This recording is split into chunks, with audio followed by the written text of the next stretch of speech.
사실 어제 제가 외부 강의가 있어가지고 이제 오늘 어떤 내용으로 해서 토픽을 할까 하다가 어제 제가 강의에 가서 했던 그 내용들을 살짝 좀 요약을 해서 또뭐 여러분들하고 이야기를 나누는 것도 괜찮을 것 같아가지고 한번 슬라이드 한 두 장 정도를 가지고 와봤습니다.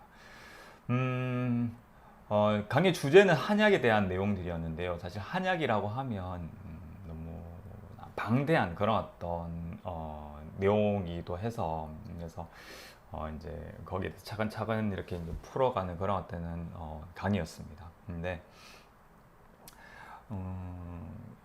사실 한약에 대해 가지고 이제 이렇게 지금 슬라이드에서도 이렇게 보시다시피 그런 한약이나 한약재에 대한 어떤 법적인 아니면 법적인 용어 자체도 상당히 다양하게 사용이 되고 있고 그 다음에 생약이라고 하는 또는 생약제제라고 하는 이런 서양 의학적 의 입장에서 본 이런 어떤 그 동식물 거기에서 약용을 하는 부분 이런 쪽으로 이제 그 동식물의 어떤 약재가 사용이 될 경우에는 용어가 또 다르게 사용이 되거든요. 거기에 또 천년물 신약이라고 하는 또 새로운 개념도 있었었고 그래서 용어가 많이 혼재되어 있습니다. 그리고 이런 법적인 용어 자체가 저나 아니면 여러분들이 일상생활 속에서 접근하고 또 만나는 그런 한약과는 완전히 또 다른 의미의 어떤 법적인 용어를 가지고 있고요. 그래서 법적으로는 생약과 한약은 그 사용되는 원리가 다르고 일단 지칭하는 건 거의 비슷한 것 같습니다. 그래서 동물, 식물 또는 뭐 광물에서 채취된 것으로 뭐 생약도 마찬가지죠. 동물이나 식물에서 약용으로 하는 부분 이렇게 되어 있고요. 그래서 한약이 어떤 정의 자체에 생약이라는 그런 어떤 단어가 들어가 있습니다. 그죠? 그리고 한약재는 한약 또는 한약 제제를 제조하기에 사용되는 원료라고 되어 있고요.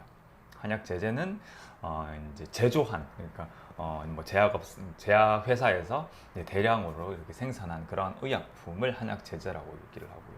그래서 이걸 조금 더 표로 간단하게 정의를 해보면 제일 여러분들한테 말씀드리고 싶은 내용은 여러분들이 일상생활 속에서 만나는 한약이라고 하는 부분은 상당히 광의의 의미입니다. 그러니까 거기에는 한약재가 들어갈 수도 있고 그 다음에 한약 제제일 수도 있고요. 그 다음에 또 그런 한약이 또 식약 공용 한약재라 그래서 음식으로도 사용이 되는 그런 어떤 이 식물들이 한약으로도 사용이 되는 그런 경우들도 있을 수가 있습니다. 그런데 적어도 여러분들께서 한의원에서 사용하는 한약 또는 한의원에서 처방받으시는 한약이라 하면 이 내용은 알고 계셔야 될 것 같아요. 한의학 이론을 바탕으로 여러분들에게 처방이 되고 그 다음 이러한 어떤 그 한약들은 질병의 예방과 치료를 목적으로 사용되는 약물이라는 거죠. 그러니까 음식이 아니라는 겁니다. 의약품이고 그 다음에 이 의약품으로서 질병의 예방과 치료를 한다는 부분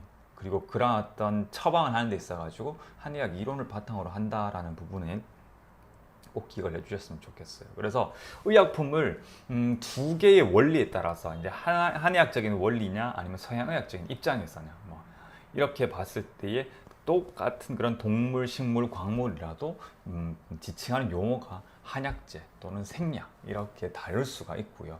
그래서 한의학적인 원리에 따라서 원료 의약품과 완제 의약품으로 나누는 그런 어떤 약품을 나눈다 그러면 한약재와 일부 한약은 원료 의약품에 속할 수가 있을 거고요.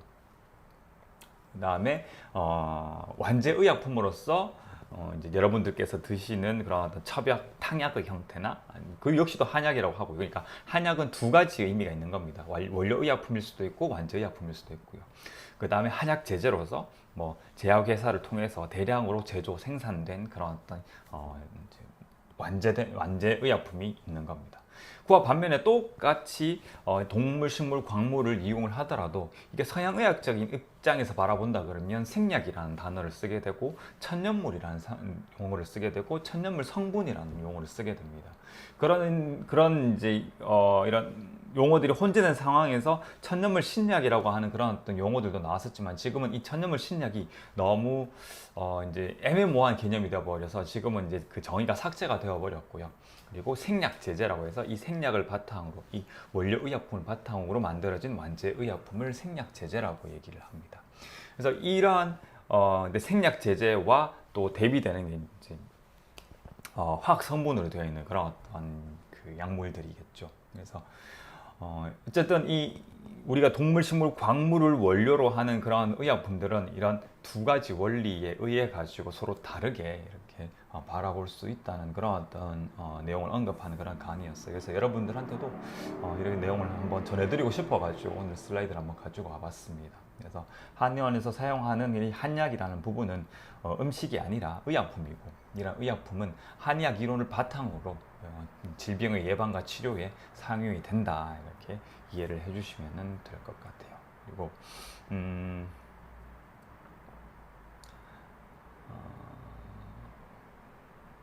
네, 맞습니다. 제가 뭘 말씀드리려고 했는데 지금 기억이 안 납니다. 네. 그래서 어제 제가 강의를 했던 내용들 중에서 일부 여러분들하고 좀 공유하고 싶은 내용들을 살짝 가지고 와봤습니다. 오늘의 라이브 리뷰는 여기까지입니다. 그래서 제가 한 번씩 외부 강의에 나갈 그런 자리가 있습니다. 그럴 때도 이제 이렇게 강의에서 했던 자료들도 여러분들과 함께 공유를 하면 좋을 것 같아가지고 오늘은 이런 시간도 한번 마련해 봤고요.